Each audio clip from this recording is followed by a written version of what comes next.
Hello, everybody. Welcome back to the Strong and Fit Women of Faith podcast. Whether you're watching us on the video podcast on YouTube or listening in on iTunes or wherever you love listening to podcasts, we have a special guest today. Miss Jennie's here. Her and I connected inside actually a Facebook group and been friends on Facebook for a while and got to chat more. And she is doing some real amazing work with people, with individuals, with couples, and really helping them get out of insulin resistance.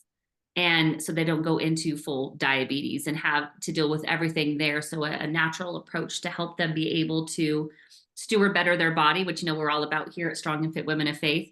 And so I'm excited for her to share, because I know some of you listening, maybe you have someone who could be insulin resistant, or you're not sure if you are, or what to do, if you're looking for a natural solution, if you will, to walk this out, right? So you don't go into diabetes and go from, pre-diabetic to diabetic, right? We want to not hit that cusp. So Jennie's going to be sharing with us some common symptoms, things you can be asking the doctor for, getting blood work done, what you're looking at, as well as some 2 or 3 steps that you can take today to start making some shifts in your diet to be able to help you naturally get those A1C levels back down. So Jennie, welcome. Please share with everybody a little bit about you. Hi, Carrie. I am so glad to be here. My name is Jennie Hays.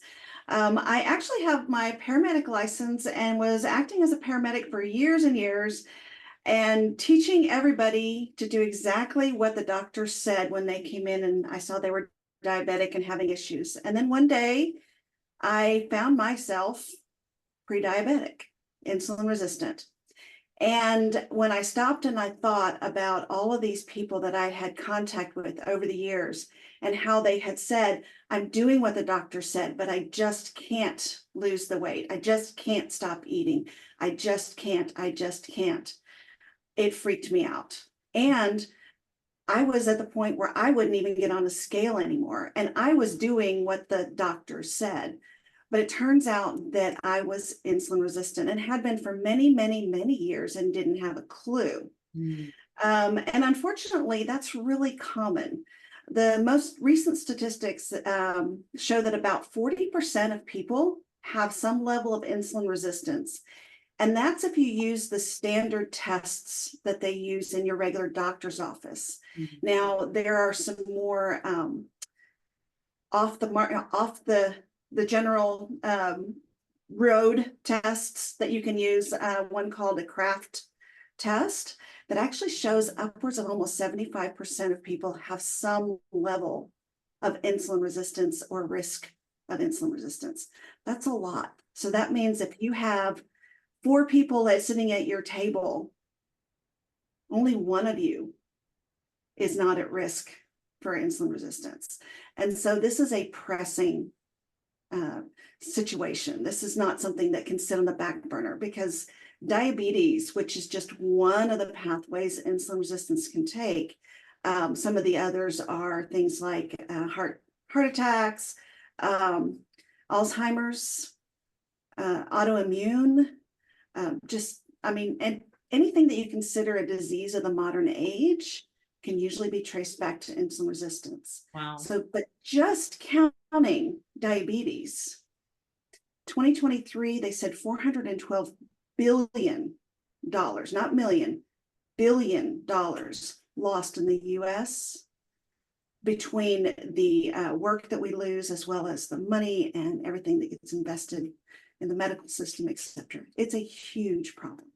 Wow. So what have you found being in this field, both medically and on your own personal journey, to be one of the biggest causes of insulin resistance? Is it the food we're eating, where our food is coming from? Because obviously we have to eat, right? So is it really coming from whole food sources, or is it coming from fast food, convenient foods, stuff like that? The biggest purveyor of the problem seems to be those simple carbohydrates. And I know that your ladies have heard that over and over again. Simple carbohydrates are a problem. We need to avoid them. We need to minimize our contact. Well, if we think about it, when we were young, You and I are close to the same age. You're a little bit younger than me, I think. We woke up in the morning and we had Pop-Tarts, and then we had peanut butter and jelly for lunch with chips. And then we came home and we had an apple, but not too much because we'd spoil our dinner. That was the one thing our parents did right.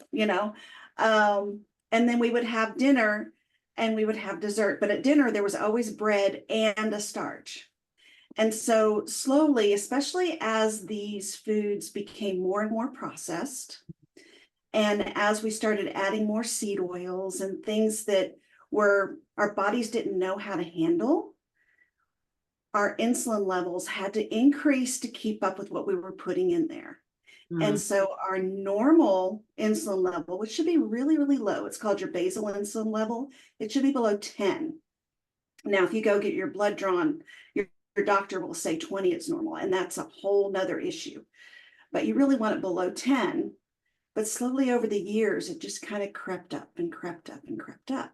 And so by the time you're actually diagnosed, you have been insulin resistant for so long that it's just unbelievable.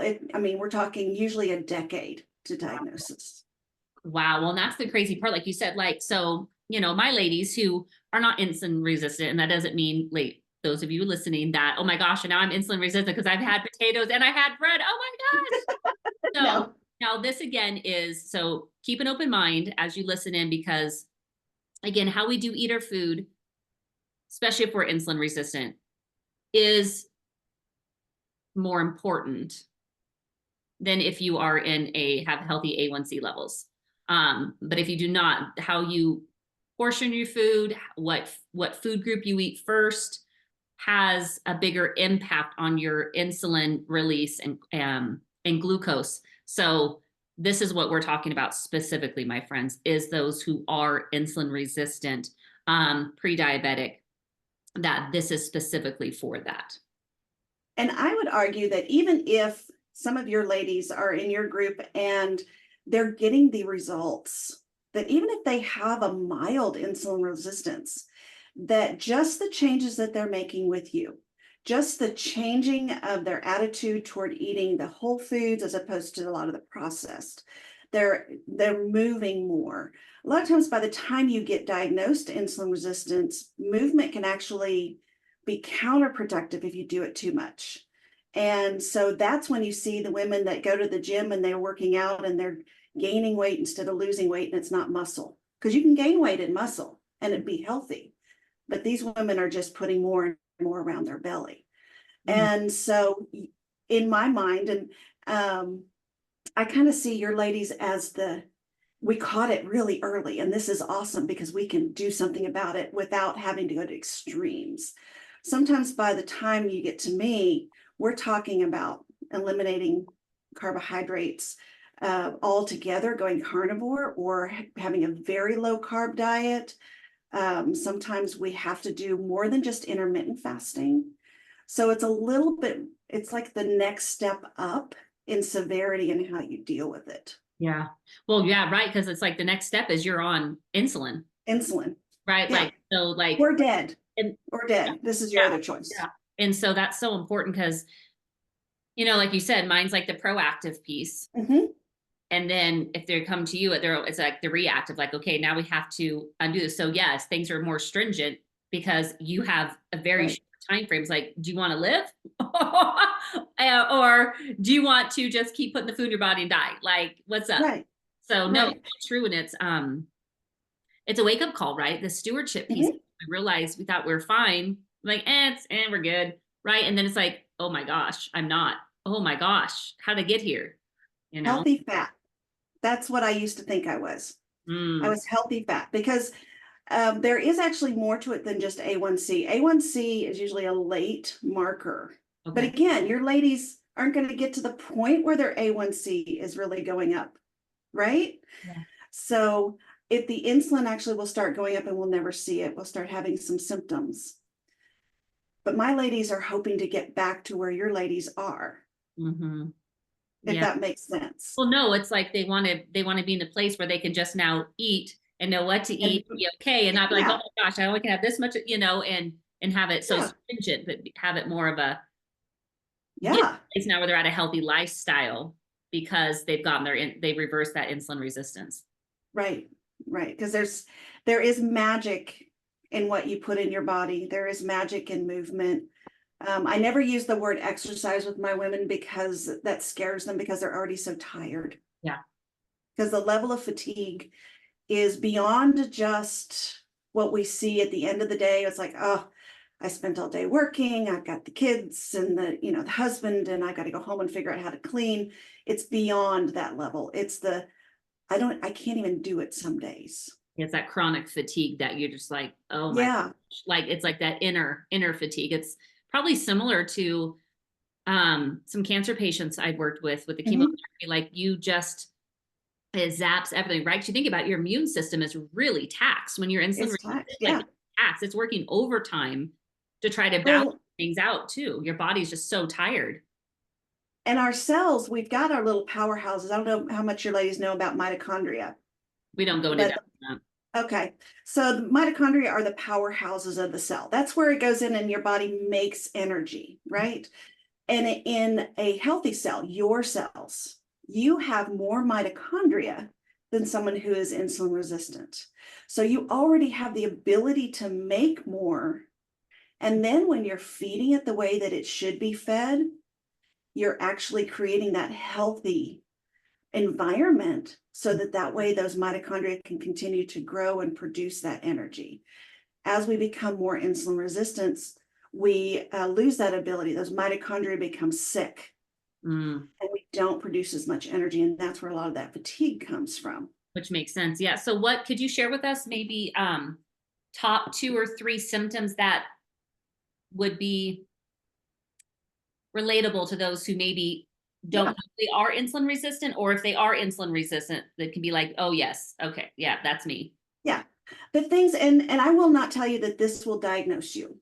Yeah. Okay. How I about definitely diagnosis? want to draw that line there because um, there are always, our bodies are beautifully and uniquely made, as we know. God created us unique, is the only word I can come up with. But when you start seeing a pattern of these things, that's when we need to start worrying. Okay. So one of the big ones that's pretty unique to insulin resistance is skin tags. So those little moles that stand up like under your Oh arm yeah, yeah, yeah. and on your neck. That is a sign of too much insulin in your body. Oh, interesting. I never Okay. knew that. I thought that was just like a birth thing, almost like, the moles you get or whatever. In Yeah, no, yeah, moles should be flat or almost flat, but once they start standing up, and that is actually what insulin can do in your body to help grow cancer. So for me, that's just like a visible sign of, oh, oh crap, I've got yeah, to do that's something because I'm going to grow cancer like that too. Yeah, oh, yeah, that's like yeah, that shot to the heart right there. Wow. yeah. Okay. Now here, Oh, go ahead. what if you have clear skin tags? Is that the same thing or no? Skin tags are skin tags. Okay. So the if you were born with it, so like some babies will have them on their ears, Oh or yeah, you have some on your, in the yeah, inside of your nose. Those are different. These are ones that you have developed as you've gotten older. gotcha. Okay. Okay. Another thing that is unique pretty much to insulin resistance and diabetes is dark skin in the folds. You tend to see this on women that have a lot more melanin in their skin. Okay, so especially if you see the skin tags and the darkening in the folds, that'd be by the neck, on the fingers, at the knees, Okay. then that can be a sign. Um, Interesting. yeah, and another one is, now this is for all of us that worry about where we carry our weight. If you've got what I used to say, big gut and no butt, that is a sign of insulin resistance. Because what that is telling you is that your estrogen is messed up. And I was just sorry, that's brought a thought to my mind. So it sounds like I wonder if insulin resistance and PCOS can go they together. are almost one and the same. There are, I think it's 97% of Where they women. see the big, just Mhm. people call it a spare tire, where you have small, Right. skinny legs, and then you have the bigger midsection. Yep. And okay. And these people Yeah. are not even being diagnosed. Come on, They're like we not being diagnosed. like, hello. They just Yeah. wait. Oh, just lose That's, weight. Yeah, that's actually how I found out that I was insulin resistant, is that we were trying to get pregnant. And when I went into the doctor, I had actually gone in 20 years earlier and said, I think I have insulin resistance or PCOS. I'm not sure, because I'd read an article in Women's World. And the doctor blew me off because that was back before that was a thing, and it was just rumor and all that. And had been trying for about 6 years, just kind of not really trying purposefully, but just not putting any barriers in the way, and things weren't happening. Okay. And so I went in and I got tested for my hormones, and had her nurse call, and she just said, your FSH is high and your luteinizing hormone is low. So you probably have PCOS. Here, take this pill. And I was like, wait a minute here. So that's when I jumped in and was like, okay, I got to find out what PCOS is. And then now I need to find out, because the PCOS is most likely insulin resistance. And that's when I started to spiral. Okay. And so, yeah, so much. definitely. I just had a visual of someone I know, and I was like, no wonder why. And then when you're talking about the skin tags and the color, I was like, I know a gentleman, he had skin tags everywhere around the neck, the eyes. He had a gut, but he loved his one. So he was, oh my gosh. Yeah. I was like, oh, I bet he does. I might know one. See? Yeah. Call him now. Hey, have you gone to the doctor? Yeah. Have you? And when you do go to the doctor, so let's come back to that in just a moment.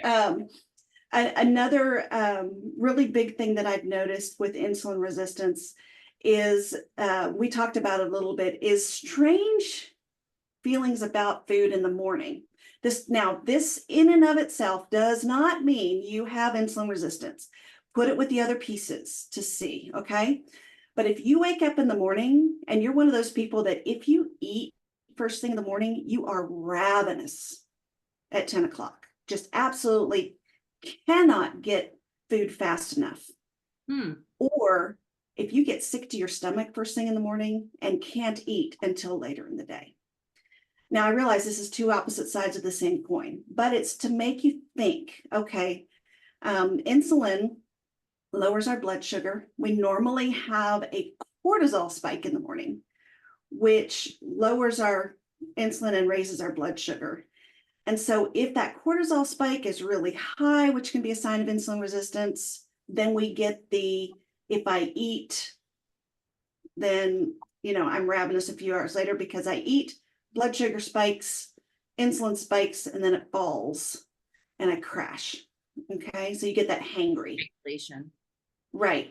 And the way that you're ladies, from what I understand of your plan, the way that they're eating, they shouldn't be having these spikes and falls unless they go off the rails one day, and we're going to do that occasionally. Yes. But also on the other side, if you aren't hungry, then that can be a sign that when that cortisol spiked, it spiked so high that your blood sugar went through the roof and your body's going, I can't take anything else right now. Just don't feed me because I'm sick.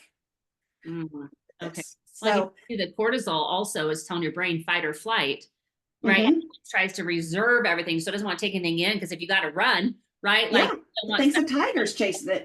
Yeah, exactly. So obviously on that end too of why you're not hungry and you feel sick, because it's like your body's telling you, no, you can't eat because you might be, that tiger's coming.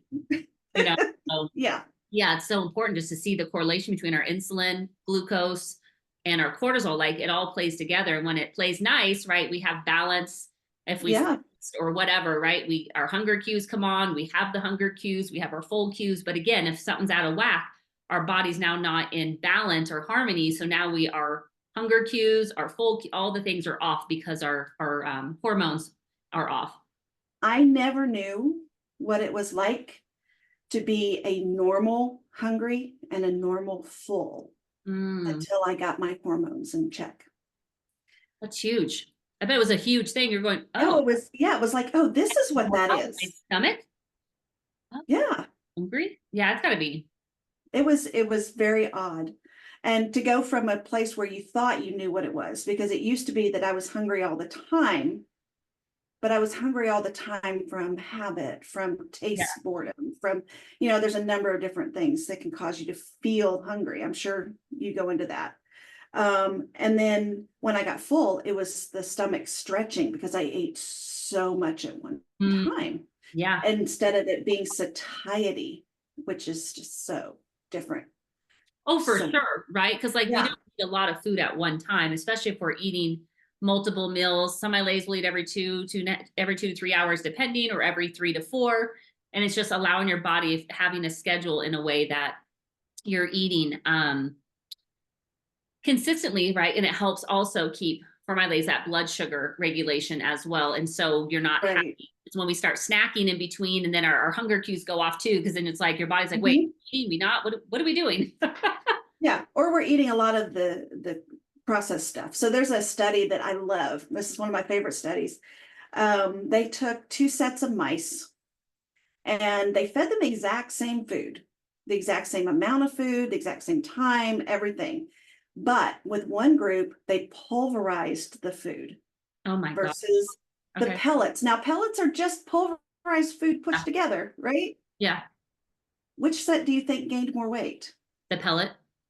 The pulverized, because Oh, there was no digestive process. oh, that's true. Okay. It's soaked in so fast That makes sense. that, yeah, the body just ravenously took it all in. And if we think about that, when we went from like a stone ground wheat that we grew and we threshed and we did the whole 9 yards with it versus the white bleached ultra processed ultra fine flours that we eat now, it's no wonder we get so much more in our system from Well, that and have problems. yep. No, yeah, so true. So true. So if we have some ladies, even gents listening, and maybe they know they're insulin resistant and they really want to start working to get this under control, is there Mhm. one, two, three things that you could share? Maybe some things that you work with clients with, and then we'll also talk about how they can get in touch with you, that they can take away today to kind of move that needle Yeah. forward in the right direction and feel empowered to do so. Yeah. So, one of the very first things is to get rid of those simple carbohydrates. We definitely, the old rule, if it's white, don't eat it, Mhm. with the exception of full fat dairy. So, here's the trade off that's really nice when you're insulin resistant is that you can't have the white flour, but you can have the heavy cream. Hey, Okay. slay. So, so yeah, the first thing would be to get rid of the sugars and the breads. Those are the hardest ones to get rid of. And being kind to yourself and knowing that it's going to take time. It's almost like quitting cigarettes. Not that I smoked, but my husband has. And so, they do okay, I'm going to smoke half a pack this week, and then I'm going to smoke 3, and then I'm going to smoke 1. Do the same thing with your bread and your sugar. And if you find that you can't do without it, find a low carb substitution for the time being. I'll tell you, they don't taste good enough to keep eating them that long. So you're not That's going a good to. one. Yeah, that's good. But sometimes they will fulfill that hole. I remember looking at my plate with just meat and green veg on it, thinking, what else am I going to eat? And Yeah. now my husband and I will cook up some shrimp and we'll just stand there and eat it out of the pan. And that'll be dinner, you know? So there's that learning process. The next thing that they can do is that they need to go into their doctor and they need to get some tests done. Now, the doctor will probably do your A1C and your fasting blood sugar. Those are great information. Your A1C is your kind of average blood sugar over the last 2 to 3 months, depending on how long your blood cells live. But you also want to ask for an insulin level. Hmm. Okay. Doctors don't do it. They don't understand why it needs to get done. But like we talked about kind of at the beginning, that blood sugar level comes up later than Mhm. that insulin level comes up. So we want to get a picture of where that's at. And we want that in the single digits if at all possible. Okay. And so that's very doable, especially with cutting those things out. And then the next thing that I would start to work on is, okay, we got rid of the white starches. Now let's start getting rid of the brown starches. I know whole wheat rice is supposed to be better than white rice, but when you're insulin resistant, it's not. You're talking about a half a teaspoon of sugar difference in a serving that has, I think it's 9 teaspoons of sugar in a serving of white rice, and it's like 8.5 for brown rice. So it's really not helping you when you're insulin resistant. When you're insulin sensitive, the fiber is beautiful. It does exactly what it's supposed to do. It doesn't work as well for insulin resistance. So start working on that. And remember, be kind to yourself. You're going to fall off the horse. You're going to have those days.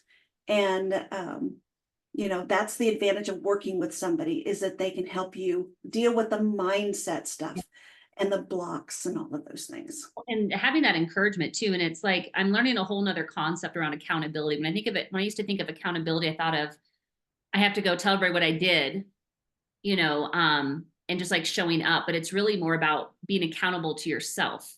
Mhm. Okay, did I show up? Okay. And not having judgment around it. It's just like factual. Okay, well, did I execute on the things I said I would? How well did I execute on them? How well did it go? Do I need to make changes? Okay, this is what I'm doing, people.